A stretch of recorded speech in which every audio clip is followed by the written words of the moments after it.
Yo, what up, everybody? It is your boy back with another Brutally Honest. So this one is going to be a different vibe to it, obviously, because it's more hyper focused on my team. And PAS 5, which was the last qualifiers for the Americas region to get to PGS 7 and 8, which is the LAN events held in China. For context, we needed top three, not counting the Falcons, and we got fifth, just below Falcons. So we failed to qualify. Now, this is mostly going to be just kind of answering questions that people wanted to get insight on from Twitter. I don't really want to touch on anything outside of that because the questions are going to cover a lot of it. So we'll just jump right into those. Okay, so jumping into these questions, we got Otani asking why SA teams had a better performance than North America teams in PAS 5. I'll get to the second question after that. So SA teams, in my opinion, took a big leap in the last year or so. Their biggest downfall before was their macro. Um, the best 18 SA teams ever before this year were full send it center teams, right? North American teams had always had they've always had better macro in terms of how to control edges, how to scout, how to gather info, how to take advantage of teams. And SA teams, the successful ones, were like sizzling type teams where it's just we're sending it, we're sending it, we're sending it, and we're just gonna hit center and try and play out of there slow. But teams like Work in Silence and El Proyecto or Luna Galaxy, whatever you want to call them, have really learned and improved and adapted to actually having much better macro, learning how to scout, learning how to do better splits, learning how to clear edges, sweep edges, things like that. And it's just taking them a long way. Like the mechanics of South America has been equal, if not better, than North America. So them playing catch up and finally getting there, and if not getting better than North American teams, it's just finally showing. And unfortunately for myself, because we're a North American team, but SA teams are the king of the region right now. And if you say otherwise, you're just being ignorant because, I mean, they ran our pockets. So, all right. So the second part of Otani's question is, will Para dominate Worlds this year? I'm going to make this one short. No, they're not. And it's not because they're bad. They're a very good team. I think they're a top five team in the world this year for sure. But to dominate is an impossible task for almost anybody realistically. Um, I don't think Twisted dominated, and I think that's going to be one of the best years out of a team internationally last year. And I still want to consider them dominating. If you don't consistently perform at every single event, if you can't make EWC finals and you're not top five in PGC, you can't say you dominated. And for teams to do that, it's insanely hard. And I just don't see Pero or anybody dominating. I think they'll have a good run and they'll have a good year. Probably one of the best years a Chinese team has had in a while, at least internationally. But dominate, no. All right, for the next question, we have Shadow. What are the roles of the guys in the team? Maybe it seemed to me, but there's a feeling that the roles have changed. At least that's the feeling between Luke and Alo. Um, yeah, so everybody has roles for sure in perfect situations. Obviously, PUBG isn't always perfect. You can't always have this guy in X spot or this guy in Y spot, whatever it might be. But I'll give you a rundown of the perfect situation and what our roles are. Um, so our anchor is always Luke. Um, he's a guy scouting behind us, watching our flank. Basically, the support player, right? Watches the flanks, make sure you don't get shot in the back. Angers with the DMR if you're pulling up on something. He's that guy. Um, and then the ideal duo that we have right now, the duo pushing, is me and Alo. As a duo, just we get close. We're the beeline. Luke's anchoring back here. We're running straight on his anchor, doing whatever he can to help us. We're two men pushing. I go first. He baits me, trades me out. Usually works pretty well, right? I go Alo, trade me, and then he trades me because that's the close range god, right? And then obviously you have the king. Um, we have the king. We kind of moved him to this about halfway through last year, maybe give or take. I don't remember exactly. Maybe before PGC or something. I don't remember. But we have him doing the wild card role or the flanker, whatever you want to call it. Basically, his job is to get his. Um, King is very smart, one of the most intelligent PUBG players I know. His role is to see the situation and do what he thinks is best. If he thinks he should push with us, me and Ayla, then he skirts right in. We push as a three man. Cool. or if we think we need them, cool. Otherwise, it's okay. I'm gonna go get this off angle. I'm gonna hold from this angle. I'm gonna go get a car. I'm gonna go all the way around these guys. I'm gonna seed swap into these guys. You guys trade me out. Things like that. He's our wild card, right? If we need somebody to make a crazy play or somebody to shoot somebody in the side or something nuts, that's our guy. So those are the roles we try and live by in terms of how you approach the game and team fights. And then for general roles like IGL, co-IGL thing, it's I'm IGL and then Luke's co and then Sparking super vocal too. And everybody's kind of getting it going. So hopefully that explains it enough for you. For a little more context, um, we had Sparking and Alo kind of working together for like the first half of when we had Sparking, but a lot of the times the synergy wasn't always there between the two of them. They had like kind of a lot of times for situations it's instant, right? And you can't really communicate. I'm going left, I'm going right. Like it's just boom. You hit a compound in the same car, you get out of the car, and instantly they go different directions or whatever it might be. And we just felt like it was better for Alo to be able to trade me out because Alo knows how dumb I am and knows how I play for 6 years now. So he doesn't have to overly think about what I'm doing. He just knows how fucking stupid I am and the stupid ass plays I'm going to make. So it's easier for him to trade me out than it is to follow King, who likes to play a different play style. If Alo's thinking right and King goes left, then we just lost a team fight because they're not on the same page. So hopefully that's good enough for you. All right, for the next question. The question is, do you think it's wrong to say that maybe you didn't make the most out of the offseason compared to the other teams, or was it just some shit that happened? Um, Honestly, both. Both is a good answer, right? Um, Last year we had a very busy year. Um, we were lucky enough to make every single event. Most of us, everybody basically except for Alo, got to go to Nations Cup as well. Like it was just jam packed. We made every finals. We never went home early. Didn't have any extra time off. We were very blessed to be able to make all the finals and spend as much time as we could competing in awesome PUBG events. Um, and that wears you down a little bit, right? So when the off season finally came around, people wanted to spend time with family, spend time with girlfriends, take a mental break. Alo was getting married. He spent a couple of months in Korea. He tried to grind over there when he could, and get scrims in with us very early in the morning over there. Just he tried his best, but we didn't have enough time realistically. I mean, he can only spend so much time with us when he was in Korea, things like that.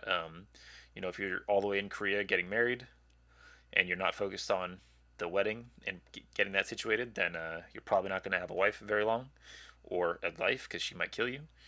Um, so yeah, we didn't make the best out of our time for sure, but that's no excuse for our performance. We were very capable. We played very well the first 2 days for the most part. Not perfect. You can always play better. Um, but it's no excuse whatsoever.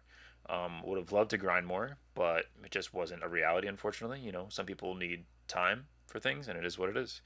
Um, do I think if we grinded a ton more, it could have made it better? Yeah, sure. Like, I'm a big believer in putting in the work when you can. Um, so to not be able to do that definitely hurts me, but uh, people have to live life too. You can't just do PUBG 24/7, 365. We did PUBG for basically a year straight and grinded our fucking asses off, and people needed some time to live life because PUBG isn't life, unfortunately. You know what I'm saying? So hopefully that was some insight or clarity to the question. All right. After that one, we got the next question by my boy Ghost. I know you guys have a new coach this season. Is there anything completely new you're trying that just didn't work in terms of team fights and execution in the later rounds? Did you opt to play super safe on the last day and get burned for it? Um, so I'm gonna start with the bottom part of that question first because I kind of just touched on it a little bit. It's the exact opposite, Ghost. Right? We didn't play super safe at all. We did exactly what we did every day, except it just didn't work. And whether that be because of micro mistakes or confidence levels or maybe X, Y, or Z, or this team did this instead of that. You know what I mean? Somebody zigged instead of zagged. It is what it is.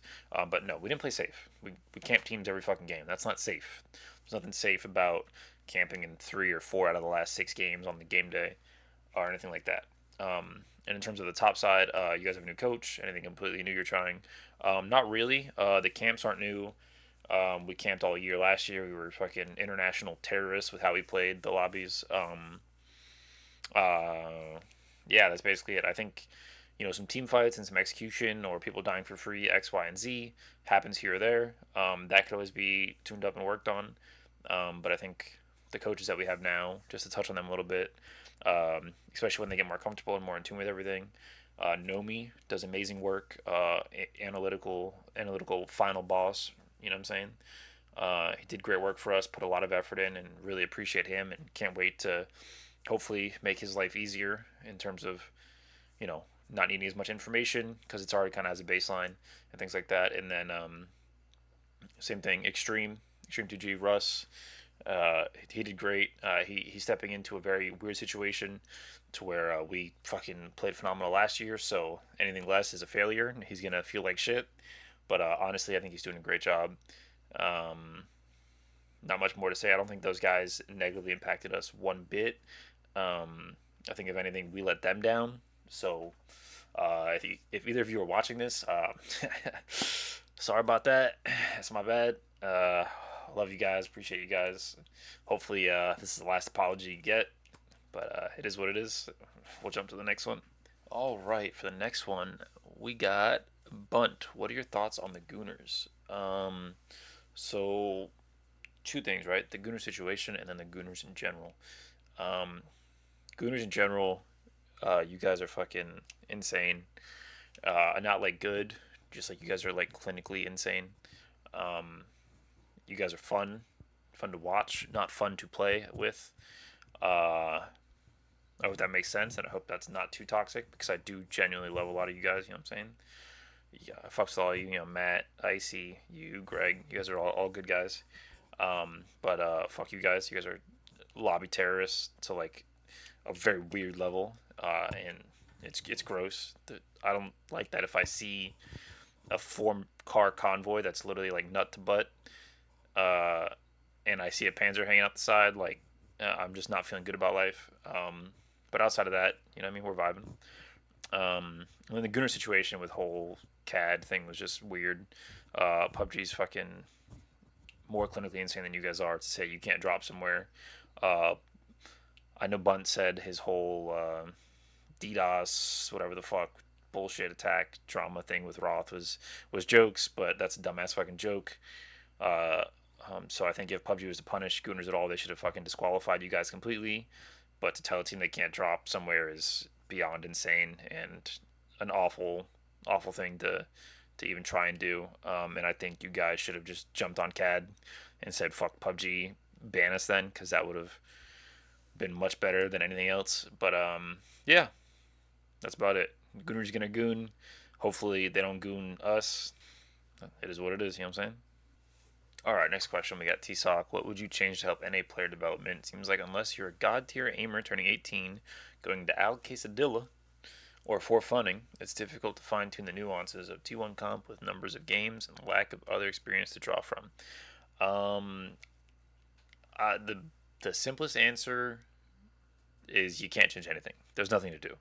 There's not enough talent pool. There's not enough exposure to the scene in terms of actual players to see the path into professional play, even though it's very easy. Um, there's not enough prize pool to give exposure. There's not enough tournaments to give exposure. There's not enough games to get reps in. There's no experience to get. There's no way for North American players to develop unless you're a god tier aimer. It's just, it sucks, but unless you're insanely cracked, like you're fucking fadeaway or you're cowboy, like some of these guys that are just nuts and just hitting that like 18, 19, 20 like age range, there's nothing for you to grow on. There's nothing to play in.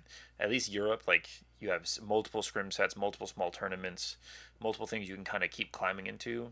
Even and that's still not great, but North America especially has nothing. So in terms of player development, it's basically dead. Like what you see is what you get, unless something insane changes randomly, and I don't know what that could even be, other than just insane amount of money dump. Just that doesn't make sense for PUBG. You'd have to give so much money towards exposure of the entire scene, the path to pro, which right now the only thing that they're exposing is a TPP shitty path to pro, which is fucking disgusting. And yeah. All right, next question. We got Shane Doe, Big Shane. IGL question: how much responsibility of the team's success slash failures do you think lays on your shoulders? Is there ever a point in the game where you've done what you can and it switches to the team? Side note: I'm a big Purdy and Liquid fan. You guys are gonna bounce back. Appreciate it, Shane. So IGL responsibility, a lot. So Every person is different. Every team is different. And this is very individual based, right? And now, if I'm thinking broad stroke, how much does an IGL maybe normally should feel responsible? Maybe like 70-ish%, 75%, maybe more. Um, when we fail, I feel like it's 100%. Sorry, not 100, because that's ridiculous. Like 98% my fault, right? I could have told this person to watch this flank better. I could have put us in this spot better. I could have laid out perfect micromanaging for X, Y, and Z. And that's just how I'm always going to be. I'm always going to feel responsible for the bad outcomes. If we died on this rotate, why didn't I path us this way instead? Why didn't I scout this better? Why didn't I pre-plan this better? X, Y, Z. So I'm always going to feel awful. Team success, the opposite, right? Because which doesn't make sense. It's very illogical. But when we succeed, it's okay. Fucking Sparking's fragging, Luke's popping off. Alo just fucking 1v3 this team, or yo Sparking just had a great idea for us, so we took this spot. That's good for it. Like good shit, Sparking. You know what I'm saying? Or Luke had this fucking flank that he just watched and he did a great job. That's on him. Like great shit. So I don't know. My mental is just fucked, right? If we fail, it's fuck. What did I do? Well, we should have done this instead of that. Why did we crash this in this game? Why are we doing this? I think it's a good recipe to help improve and keep getting better, especially competitively. But in terms of mental health, it's fucking awful. Um, so, yeah, I don't know. I hope that gives you some insight.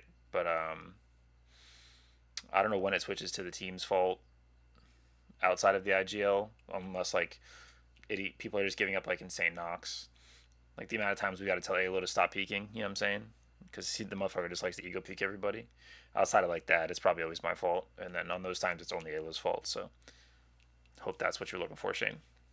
All right, we got Michael asking, "Can you stop camping us, please?" Uh, that depends on you, big dog. That's up to you. You gonna keep Bloom Resort? You know what I'm saying? Like, you know what I'm saying? No, like, we kind of went over a little bit in the earlier videos. If you're around us and we don't have a good zone or our pyro in front of us isn't contested, there's a good chance you're gonna get camped or poked or prodded or pushed away or whatever it might be. Because why not?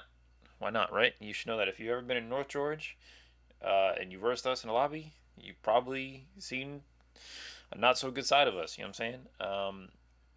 Whatever it might be, if you're around us and we can camp you with low risk, high reward, no prio to take, or the prio that nobody can take, why not get some points? If you don't like it, don't be around us. Got Falcons Shrimsy.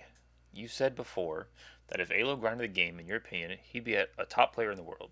Do you think if he and the rest of the team put more time into the game, whether that be solo or as a team, it would have made the difference between qualifying and not qualifying? If so, how do you as a leader motivate them to do so? So let's start with the first part, right? Because the second part's like a whole different conversation. Could it have been the difference?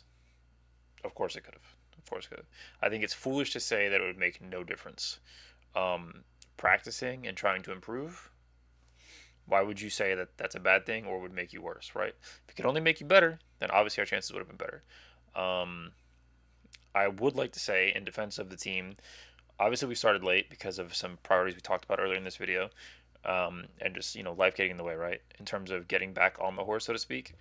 But in terms of showing up early, on time, staying late, putting in extra VOD review, putting in extra hours of pubs as a team, and just trying to put in work, this is probably one of the best event lead ups we've had, and at least like the last like few weeks to month leading up to the event.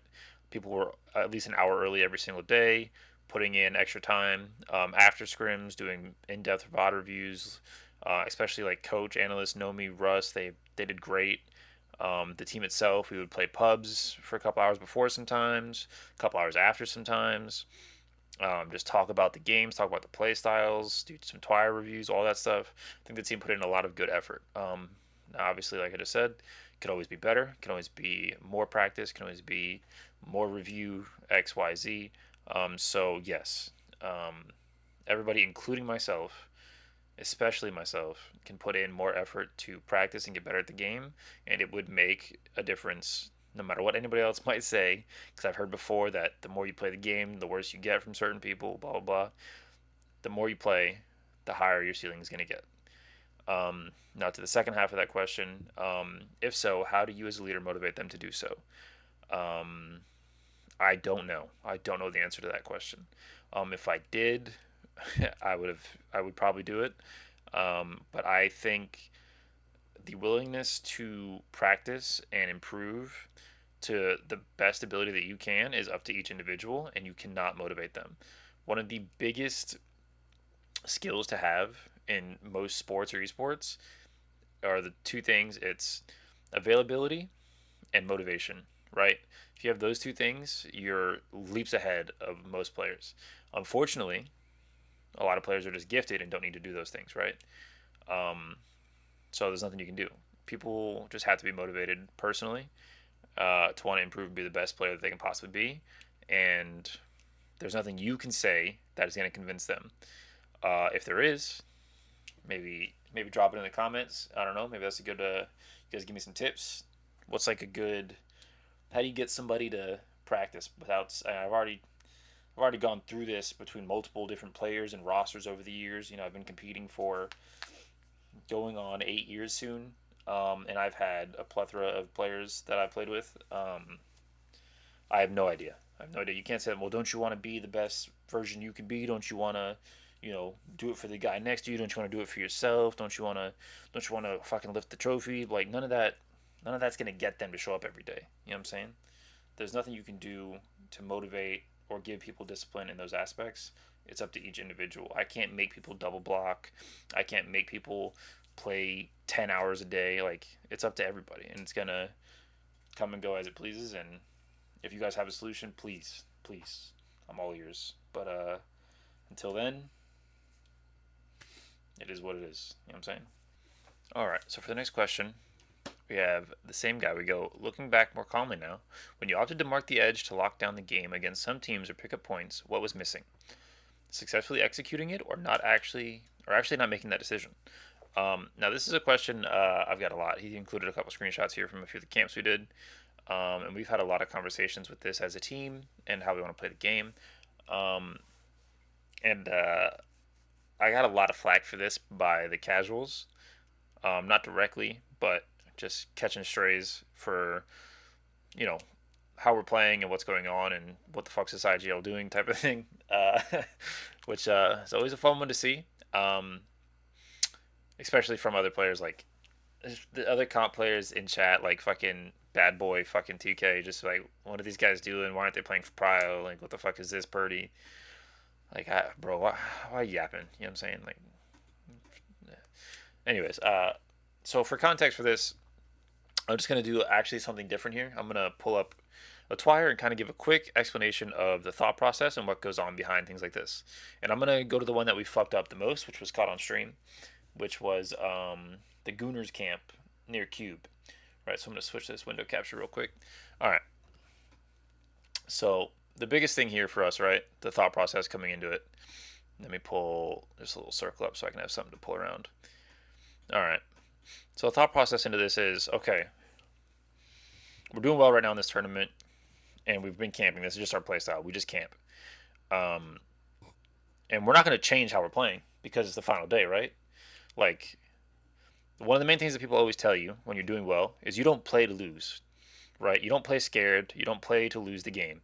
You play what got you to the dance. You know what I mean? You play your game, and that's how you win it. And this is how we should have won it. But I'll explain it. So first things first, this camp, I need to take some blame here. Not for the setup of the camp. So in the Wizard, I basically fucked up, came out late, and wasn't able to shoot them properly in time, which is a big fuck up. And then Simply Matt just fucking simply sat our fucking boys, unfortunately, and put the fucking hands on us, right? So, but let's take the actual execution of the camp out of it, right? Because we just fucked that up, which, you camp enough times, it'll happen. But the thought process of not going for Prio is what I want to talk about real quick. People are like, why aren't you going for Prio? Why aren't you going for Prio? If you look at this map right now, nobody here can beat us to any Prio we want. Maybe we play for what we call defined compound. This compound here where Adam is, right? Or maybe we play for shooting range, which we don't do. That's not how I like to play this game out. If anything, we maybe play for planes, or we play for cube anyways, right? Anything on like this line here is what I want to play for.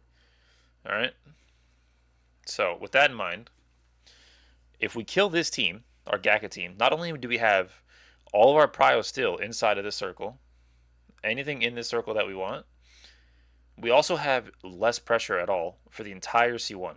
So if we get rid of a Gaka team, our entire prio inside of circle is full, slow, and free. We have a lot more space to control, a lot more prio we can hold. There's no reason not to get these 4 points, especially when you know a team's tendencies, right? You know Gooners, if anybody watched the games, Gooners are going to be fast as fuck. They're going to be convoyed as fuck. And they're just going to go. They're sending it. They're not scouting. There's no chance you get spotted. They're just fucking going. So in our head here is, all right, there are 4 men coming on this bridge. We've camped this bridge a dozen times. Let's do it again. Boom. Easy work. It wasn't easy work. It got worked. All right. But hopefully that gives you some insight to we can just camp this team. We don't lose any spots for it because no team is literally in this entire side of the map. There's nothing to take here. There's no teams to go into any of our space outside of like an E pickup. So why not get the points and then play the game out from there? So that's the train of thought. Hopefully that helps. Hopefully that answers the question as well on screen and gives you a little bit more insight to how we made basically all the decisions. We're not losing prio. We're playing for points. The prio is still there. Easy peasy lemon squeezy. GG. I'll be watching the event from home. Good luck.